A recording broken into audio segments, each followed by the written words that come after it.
सोबिया साहिबा की तरफ ही जाएंगे और उनसे जानेंगे कि खुश रहना कितना ज़रूरी है। अगर आप खुश रहते हैं, जैसा साइंस ने भी अब ये बात प्रूव कर दिया कि आप तवील उम्र पाते हैं, क्या कहेंगी, कैसे खुश रहें? इतनी परेशानियां हैं, इतनी मुश्किलात हैं, इतना डिप्रेशन है हर तरफ, कैसे खुद को खुश रखें? अस्सलाम वालेकुम। सबसे पहले तो आप सबको खुशी का दिन बहुत बहुत मुबारक हो। Thank you. क्योंकि ये खुशी के दिन से ही स्टार्ट करते हैं और जब ये वर्ड सुनते हैं, इवन आप देखें 152 मसल्स आपके फेस के ना, उसी टाइम खुशी का वर्ड बोलते साथ ही खुशी का एक लम्हा, पूरी स्टेट ऑफ माइंड भी उस तरह से घूमती है। हाँ जी, बिल्कुल।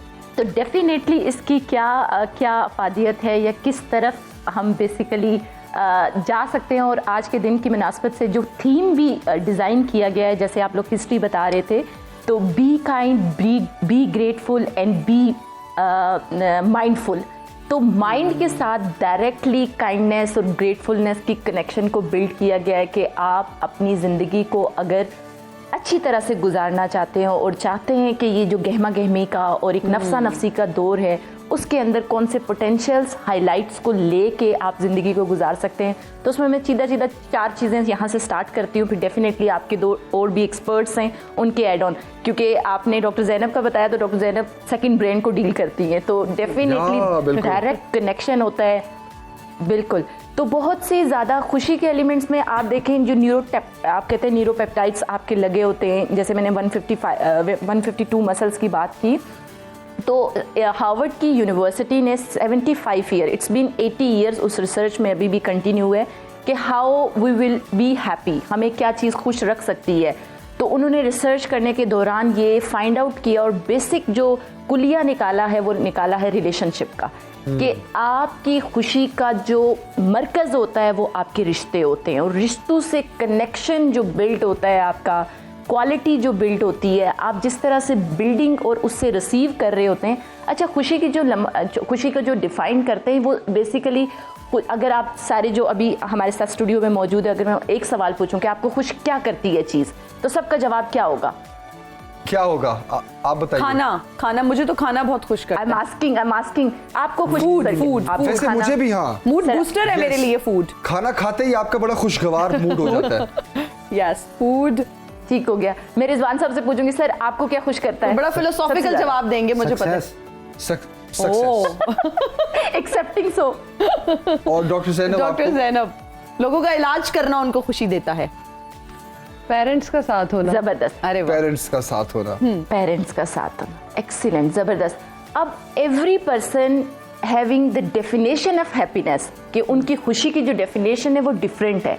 इसका मतलब है कि ये कोई टेंजिबल के साथ कनेक्टेड नहीं है, it's connected with your mind, कि स्टेट ऑफ माइंड रिसीव कैसे कर रहे हैं उन लम्हात को, जिसकी बेस पे इंसान खुशी महसूस करता है। ये जैसे आपने बताया ना कि एहसासात, महसूसात, इन सारी चीज़ों के साथ कनेक्ट होके एक आपकी स्टेट ऑफ माइंड आती है जिसमें आप हैप्पीनेस महसूस करते हैं। अच्छा डॉक्टर साहब, मैं एक चीज़ ऐड कर दूं, अभी मुझे अब समझ लगी है आपके सवाल की, और मैं तो बड़ा तशवीशनाक सूरत हाल होगी मेरे लिए। मुझे खुशी मिलती है बेसिकली शॉपिंग करके, और मैं इतना परेशान हूँ अपने इस रवैये से कि जब मैं शॉपिंग करता हूँ ना, मुझे तब एक अच्छी रिलैक्स खुशी, मुझे जेब हल्की हो जाती है, खुशी मिलती है। सेम गोज़ फॉर मी, मुझे बहुत अच्छा लगता है। मुझे पैसे खर्च करने के बाद जो खुशी मिलती है, रिटेल थेरेपी इसीलिए तो कहा जाता है इसको। नहीं क्या ये, आई डोंट नो ये। अच्छा, हाँ बिल्कुल। इसमें एक वर्ड ज़रूर डाला जाता है, जब शॉपिंग के बाद अगर आपको गिल्ट या रिग्रेट नहीं होता और आप फील करते हैं कि आपने इतना पैसा खर्च कर दिया और ऐसी चीज़ों पे खर्च किया जो आपके इस्तेमाल की हैं, तब तो खुशी मिलती है। लेकिन जब आप तज्जिया करते हैं अपनी उस पूरी शॉपिंग का और कोई चीज़ ऐसी जो यूजेबल में नहीं मिलती, तो वो रिग्रेट देती है, वो परेशानी देती है, वो यही मेरे लिए दिखाती है। यही डॉक्टर साहब मेरे लिए बहुत बड़ा अलमिया बनता जा रहा है कि मैं फजूल चीजें खरीदने के बाद निकल आया यहाँ से। नहीं, मैं फजूल चीजें खरीदने के बाद मुझे रिग्रेट नहीं होता। मैं कहता हूँ अच्छा ओके, मैंने एक्सपीरियंस कर लिया बेसिकली कि ये मैंने गलत चीज खरीदी, ये क्या मैंने खरीदा, इसका फंक्शन क्या था और ये कितना गलत प्रोडक्ट इसको सेल किया जा रहा है, तो मैं लोगों को शायद अवेयर भी कर सकूंगा कि ये बेसिकली है कि, तो मुझे उसमें भी खुशी मिलती है अगर मैं फजूल खर्ची भी करता हूँ। आई डोंट नो, मुझे तो लगता है बहुत मसला है मेरा, बहुत बड़ा मसला है। देखिए, आपने ना अपने आप को जस्टिफाई कर ली है, अपने आप को एक रीजनिंग दे दी है ना कि you will educate other people. तो ये भी आपने दिमाग को कोई मैसेज दिया है जो रियलिस्टिक आपने कनेक्ट किया है। तो जो स्टेट ऑफ माइंड बेसिकली जितनी भी हम कैफियत अपनी बिल्ड करते हैं अपने दिमाग के अंदर और उसका लिंक करते हैं अपने एक्शंस के साथ, यूजुअली हमारे यहाँ एक प्रैक्टिस होती है, हम कहते हैं पॉजिटिव थिंकिंग। लेकिन क्योंकि अब रिसर्चेस और तहकीकात ये बताती हैं positive action adds in your values of your life, कि सिर्फ थिंकिंग पैटर्न के साथ नहीं, जब एक्शन आपने दोनों कनेक्शन बनाए और कनेक्शन के बाद जिंदगी का तज्जिया किया या अपनी शॉपिंग का तज्जिया किया, तो लेटर ऑन इस एग्जांपल के साथ हम बेसिकली चल रहे थे। तो डेफिनेटली जब आप उसको पिक्चर कैसी देते हैं, उसको एक्शन में कन्वर्ट कैसे करते हैं, वो ज्यादा बहुत मैटर कर रहा होता है। क्योंकि इंसानी नफ्सियात के अंदर आप देखते हैं कि आपके 80 बिलियन न्यूरो ट्रांसमीटर की एनर्जी चल रही होती है माइंड में, और उसकी बेस पे आप फैसला साजी की तरफ जा रहे होते हैं या अपने रिश्ते बना रहे होते हैं या कोई भी बिल्डिंग एजुकेशन की तरफ जा रहे हैं। There are number of things जो कि इंसान करता है अपनी डेली लाइफ के अंदर। लेकिन जब नफ्सियात डिस्टर्ब उधर होती है जब आप अंडरस्टैंडिंग प्रॉपर नहीं ले पा रहे होते अपने पॉजिटिव इम्प्लीमेंटेशन प्लान बनाए हुए। बिल्कुल सही। अच्छा, इस पे हम तफसील से बात करेंगे कि बेसिकली कि आपके जो भी जिंदगी के प्रॉब्लम्स हैं उसको साइकोलॉजिकली किस तरह उससे लड़ सकते हैं और अल्टीमेटली एक रियल हैप्पीनेस की तरफ किस तरह जा सकते हैं आप और अपनी एक नॉर्मल लाइफ गुजार सकते हैं। लेकिन सोशियोलॉजिकली क्या इफेक्ट्स है, डॉक्टर रिजवान मैं चाहूंगा कि उस पर आप रोशनी डालें, क्योंकि देखिए आपकी पर्सनल लाइफ के साथ साथ आपकी सोसाइटी के साथ भी आप जुड़े हैं, तो आपके दोस्त यार, आपके घर वाले, पेरेंट्स, कोलीग्स, इन सारे रिश्तों को आपने डेली बेसिस पर फेस भी करना है, सोशलाइज भी करना है, और फिर सुबह शाम खबरें भी सुननी है और मुल्क की हालात भी देखने हैं। तो सोशियोलॉजिकली आप पे क्या इसका एक इफेक्ट होता है कि आपकी वो हैप्पीनेस छिन जाती है? असल बात ही ये है जो आपने बात कही है, मैं जो बड़े फेमस सोशियोलॉजिस्ट हैं वाइल्ड डरखाइम, मैं उनको कोट करूँगा। वो ये कहते हैं कि एक तो सोशियोलॉजी ये समझती है कि जो हैप्पीनेस है वो सोशली कंस्ट्रक्टेड है।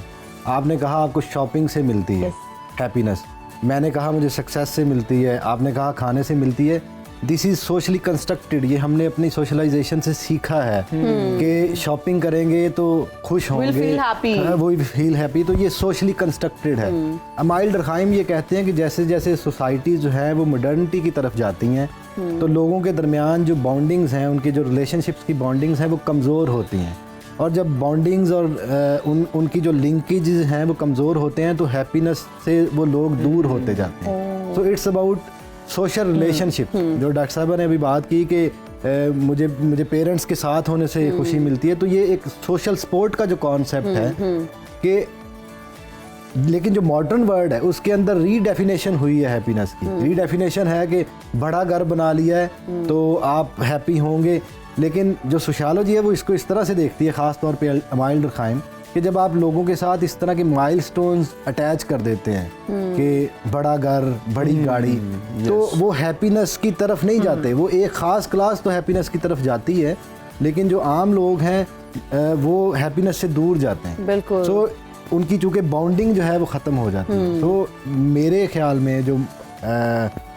अमाइल डरखाइम का पॉइंट ऑफ व्यू है वो बड़ा इस रियलिटी के करीब है कि जी आप जितना बाउंडिंग में रहेंगे, जो ट्रेडिशनल सोसाइटी है, वो कहता है कि ट्रेडिशनल सोसाइटीज़ में जो बॉन्डिंग है वो चूँकि ज़्यादा होती है तो लोग भी ज़्यादा खुश होते हैं, उनको ये दौड़ नहीं लगी हुई होती कि मुझे बड़ा घर चाहिए, अच्छी नौकरी चाहिए, ये चाहिए, तो वो उसी ट्रेडिशनल सेटिंग में ज़्यादा खुश रहते हैं। अच्छा डॉक्टर साहब, डोंट यू थिंक कि ये जो एक आपने जो एक एग्जांपल दिया ये मैं I totally agree with it, लेकिन कंपटीशन के इस दौर में इसको मजीद रिलेट कर दिया गया, हालांकि है नहीं, ये इसका कोई रिलेशन नहीं है हैप्पीनेस से, लेकिन कंपटीशन के दौर को एक बना दिया गया, क्रिएट कर दिया गया।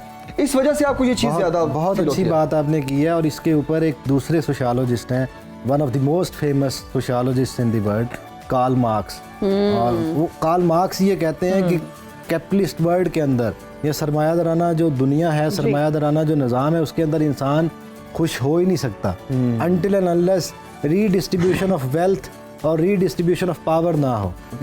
वो कहते हैं क्लास सोसाइटी में लोग इसी तगदों में लगे रहते हैं, कॉन्फ्लिक्ट रहता है हर वक्त, और इसी तगदों में लगे रहते हैं कि वो एक दूसरे से आगे निकल आए, तो वो खुश रह ही नहीं सकते। कंपटीशन की एनवायरनमेंट जो जब क्रिएट हो जाती है और जब इस तरह का हेल्दी कंपटीशन इज गुड, लेकिन जब आप इस दौड़ में लग जाते हैं कि दिखावे और शो ऑफ की नीयत से कि मैंने उससे ज्यादा बड़ा घर लेना है या गाड़ी लेनी है, और क्या अगर हम अपनी हैप्पीनेस को इस चीज पर डिपेंड करना शुरू कर देते हैं कि हमारी बिल्कुल, तो फिर हम कभी खुश नहीं रह सकते।